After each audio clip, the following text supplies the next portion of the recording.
The Supreme Court overturns Roe v. Wade, ending abortion rights at the federal level. It's a slap in the face to women about using their own judgment to make their own decisions.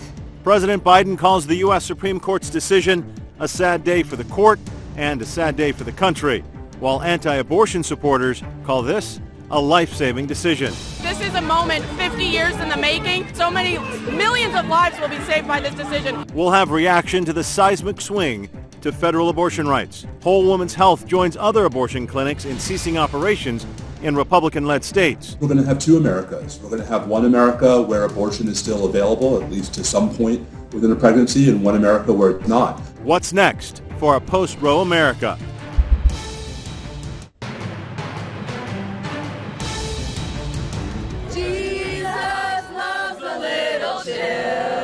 Welcome to an America that will welcome every child. Woo! I'm 21 and I'm terrified. I'm from Texas. 80% of Americans supported Roe being national law. And they did it anyway. Tensions high on Capitol Hill and across the country now as the Supreme Court decides to overturn its 1973 landmark decision, Roe v. Wade. This morning, the court ruled in Dobbs versus Jackson Women's Health Organization, a case involving a Mississippi law banning abortions after 15 weeks of pregnancy. The court reversed the decision of the 5th U.S. Circuit Court of Appeals, which blocked the measure and now returns the decision to legalizing abortions to the states. Now the decision to undo nearly 50 years of precedent will have sweeping ramifications for millions of Americans, millions of women across the U.S. Justice Samuel Alito delivered the opinion for the court, joined by Justices Clarence Thomas, Neil Gorsuch, Brett Kavanaugh, and Amy Coney Barrett. Chief Justice John Roberts delivered a concurring opinion, writing that he agrees that the viability line established under Roe should be discarded and Mississippi's law upheld. Roe and Casey should be left untouched. The court's 3 liberal justices dissented. Governor Greg Abbott applauds today's decision in the Dobbs versus Jackson Women's Healthcare, saying, quote, the U.S. Supreme Court correctly overturned Roe v. Wade and reinstated the right of states to protect innocent, unborn children. Texas is a pro-life state, and we have taken significant action to protect the sanctity of life. Right now, protesters are gathering downtown to rally against the Supreme Court's decision. In the meantime, pro-choice advocates are talking about the path forward to try to restore abortion access as a right.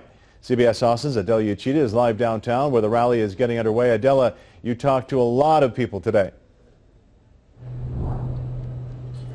I certainly did, Walt. I talked to a lot of people who are talking about the step forward. But first, let's talk about this rally. This is in front of the federal courthouse downtown, and you can see that it has grown pretty rapidly. Just 15 minutes ago, there were maybe a couple dozen people here. Now we're easily into the hundreds, and the rally is just beginning. We're going to be waiting for speakers to begin, and it appears that more and more people are joining the rally as we speak. Today, I did talk to leaders at the city, the state, and the federal level, as well as an abortion advocacy group, because they say this isn't over. We weren't surprised because we all knew this was coming. That from Diana Gomez with Progress Texas today, although she was not surprised by the decision. Lawsuits haven't been filed on our part yet, but we are gearing up for that. We are speaking with attorneys to figure out, what we can do. This isn't the end. Meantime, local governmental leaders are vowing to take action to restore legal abortion access. Austin Mayor Steve Adler. I anticipate that before the month's out, the City Council will take further action under the Grace resolution being put forward by Councilmember Bella and Fuentes and Ellis and Togo and myself, to make sure that the city resources from a criminal prosecution standpoint are being spent on the priorities that we have in this community. Former Austin City Council member Greg Casar is running for Congress in the heavily Democratic 35th Congressional District. No one should have to carry a pregnancy that they don't want. They should be able to make this decision. House members do not have a say in selecting Supreme Court justices, but Casar says they do have the power to make the court bigger. It's so important for people headed to Congress to make sure that we're focused on expanding the Supreme Court, on putting our rights into law. And at the state level, Representative Donna Howard represents Travis County. We all knew it was coming, and even though that expectation was there, the reality of it has been stunning. She hopes the decision will drive voters to the polls come November, but she says realistically, the Texas legislature will remain majority Republican, and we can expect more bills aimed at abortion come January. Right now, the woman is not criminalized. There are some that are talking about criminalizing the woman. They're talking about banning in vitro fertilization, about prohibiting the use of certain contraceptives.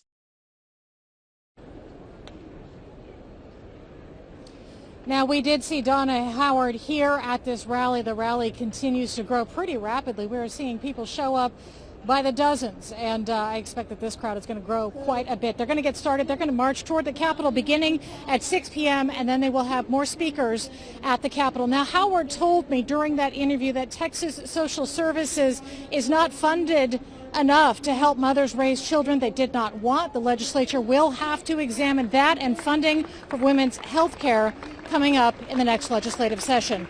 And again, one more time, we are monitoring the size of this rally as it continues to grow and as the speakers begin, and we expect that we'll have continuous coverage into the evening. Live downtown, Adela Uchida, CBS Austin News. Thanks, Adela. Abortions are paused now across Texas today. The state's top providers say to protect staff and patients, they have put all abortions on hold. CBS Austin's Melanie Torrey joins us live outside one of those clinics.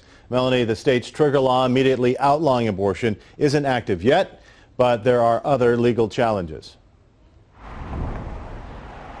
There are, Walt. Whole Women's Health and Planned Parenthood halted all abortions in Texas today, calling their patients that had appointments scheduled and letting them know those are canceled. These clinics tell us right now their lawyers are reviewing if or how a 50-year-old law that predates Roe v. Wade and criminalizes abortion could play into this. Both Whole Women's Health and Planned Parenthood tell us the pause was needed so they could read and process the details of this ruling. While the pause interrupts clinic operations, they say it ensures they remain compliant with the law. The Supreme Court decision impacts numerous laws, not just in Texas, but across the country, and that needs to be sorted out. The United States is supposed to be a beacon of freedom, human rights, and justice in the world. Instead, our Supreme Court overturned a constitutional right for the first time ever today in the history of the United States. Whole Women's Health says their clinics in other states like Virginia, Maryland, and Minnesota remain open for abortion access today. Planned Parenthood says their Texas clinics are continuing to provide contraceptives, health screenings, and other medical care, just not abortion. Now, whether any of those Texas clinics will begin providing abortion again before that trigger law takes effect, that's expected later this summer. Right now, that remains unclear. Reporting live in North Austin, Melanie Torrey, CBS Austin News. Thanks, Melanie. Now, 13 states, including Texas, have so-called trigger laws on the books in which abortion will swiftly be outlawed, in most cases with Roe overturned now. That happens 30 days from when the judgment is issued, which is expected to come out in a few weeks. Today is decision day. Roughly 26 states are likely to or will restrict abortion with the Supreme Court's decision, according to the Guttmacher Institute, an abortion rights research organization. The Senate Judiciary Committee says it will hold a hearing in July to explore the, quote, grim reality of a post-Roe America. Texas Attorney General Ken Paxton is considering today a victory, allowing workers in his office to take the rest of the day off. In a statement, he writes, quote, June 24th will be an annual Office of the Attorney General holiday in recognition of this momentous decision and the many lives lost before it. According to a new Pew poll released in May, a majority of Americans say abortion should be legal in all or most cases, but many are open to restrictions. Many opponents of legal abortion also say it should be legal in some circumstances. Now your Storm Tracker weather. Well, as expected, another hot afternoon here across Central Texas. Still 102 degrees as of 5:07. 103 was our high. Did hit yesterday's high of 104, but still pretty close to that. Still tracking plenty of upper 90s and lower 100s out across much of the region. Heat will stay on over the next couple of hours. Still 98 degrees by 8. If you're out this evening, drink plenty of water and take frequent cooling breaks. Still looking at 86 by around midnight, upper 70s and even mid-70s when you head out the door for your Saturday morning. Good news is we're tracking heat relief and rain chances. We'll break down when coming up. Thanks, Austin. This is a live look now of downtown as people in Austin are rallying against the Supreme Court's decision. CBS Austin news coverage of abortion rights continues right after the break.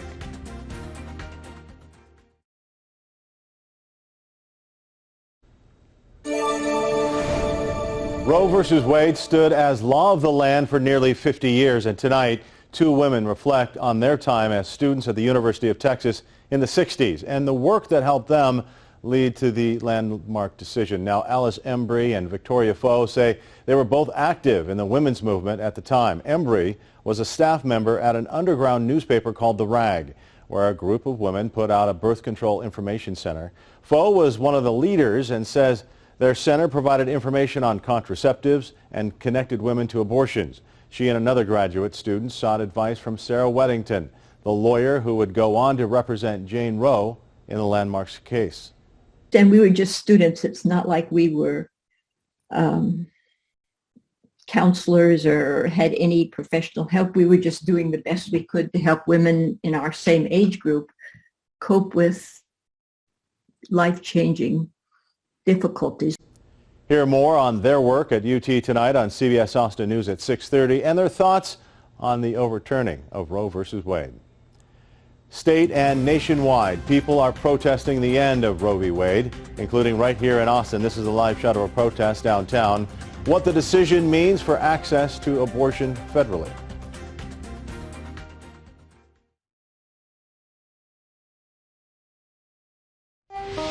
5:15, time for your time saver traffic. Let's take a live look at I-35. It's pretty jam-packed on this Friday afternoon.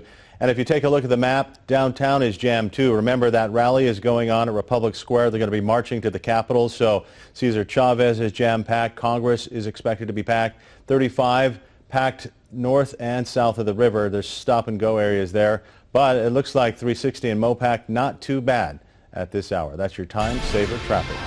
CBS Austin is continuing coverage of the after effects of the Supreme Court decision to overturn Roe v. Wade and give abortion rights back to the states. This is a live shot of a rally going on right now downtown. At 6, people will start marching from Republic Square to the Capitol. Speakers are scheduled to start at 6:45, and we will be there live with our cameras. Too often the case, the poor women are going to be hit the hardest. It's cruel. The court literally taking America back 150 years. This is a sad day for the country. President Biden calling the decision from the Supreme Court to leave access to abortion up to the states wrong and extreme. Now many people are wondering how the decision will affect them.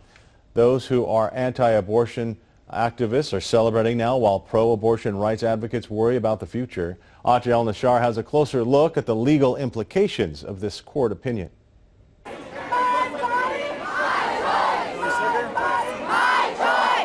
A majority of the Supreme Court ending half a century of precedent under Roe v. Wade. In their opinion, Justices Alito, Gorsuch, Kavanaugh, and Barrett rule the Constitution makes no express reference to a right to obtain an abortion. They argued that the right to an abortion is not deeply rooted in the nation's history and traditions, and therefore it's not a constitutional right. A criteria law professor Paul Collins at University of Massachusetts Amherst says has no precise definition. Chief Justice Roberts writes a concurring opinion he agrees with upholding Mississippi's 15-week abortion ban, but would not have overturned Roe. The majority opinion says other rights, like right to privacy, contraception, same-sex marriage, are not directly affected by the court's opinion. Justice Clarence Thomas, in his concurring opinion, says they should all be reconsidered. I think it's safe to say that those rights are under threat despite the language in the majority opinion.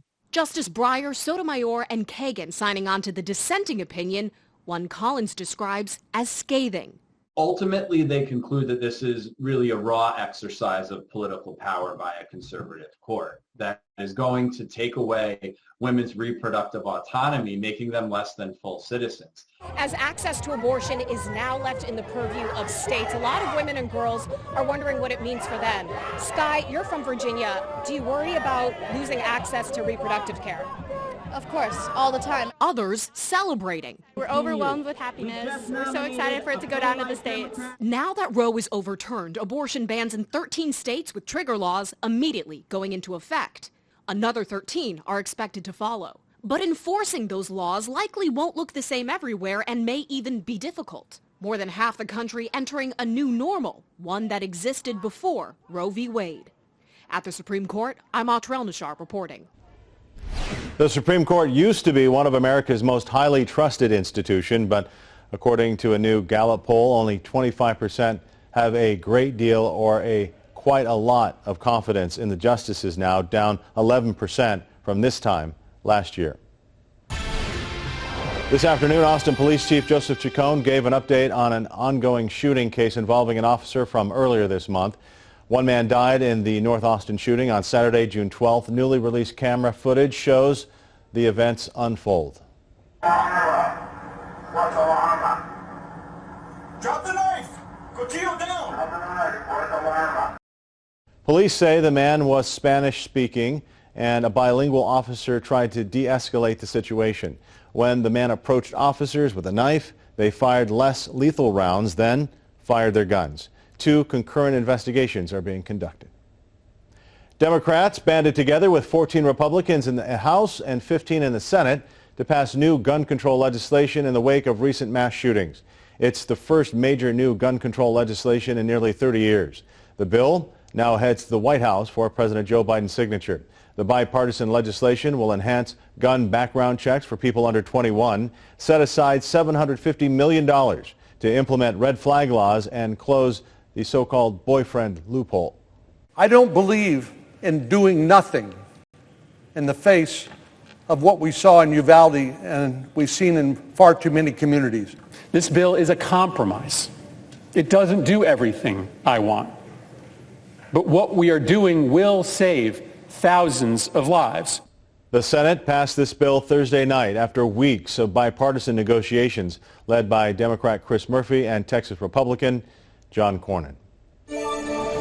Austin Public Health is waiting for test results now from the CDC to confirm a monkeypox case in Travis County. Officials say the person came in close contact with someone who traveled to a state with a possible monkeypox infection. They're isolating at home as epidemiologists continue to contact trace. APH is working with the Texas Department of State Health Services and the CDC as part of this investigation. Now, your Storm Tracker weather with meteorologist Austin Burks.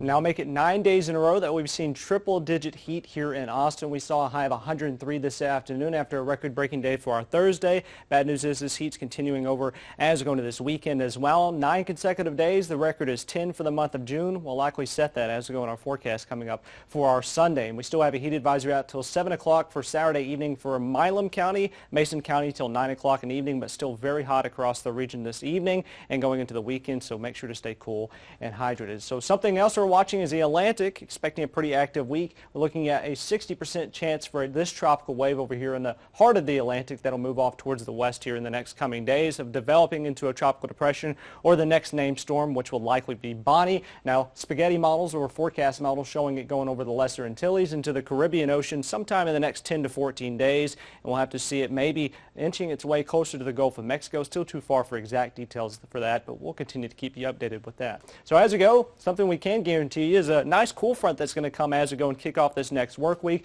Looking at it bringing some scattered showers and storms coming for our Monday, for our Tuesday as well, and likely lingering into our Wednesday. It should stall off towards the south and east, giving us some hit and miss showers and even a few rumbles of thunder as we go for our Tuesday and continuing into our Wednesday forecast. So good news coming in the forecast as we go in the next week or so. Looking at possible rainfall totals, maybe up to a half inch here across central Texas and off towards the south and east of I-35, maybe up to 3/4 of an inch from Bastrop Rupp County all the way down to Fayette County. So good news, and it's going to bring us some cooler temperatures as well. So 104 Saturday and for our Sunday, nearing record highs for both of those days. 50% chance of rain for our Monday and for our Tuesday. 98 Monday, still going to be very hot that day as well, even with the cool front coming later. 94 Tuesday, 92 on Wednesday, so something to look forward to weather-wise.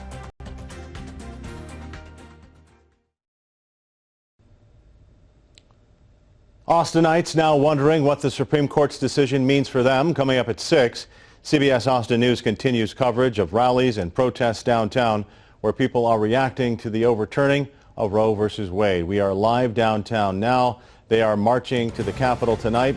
Speeches start at 6:45. We'll see you back here at 6.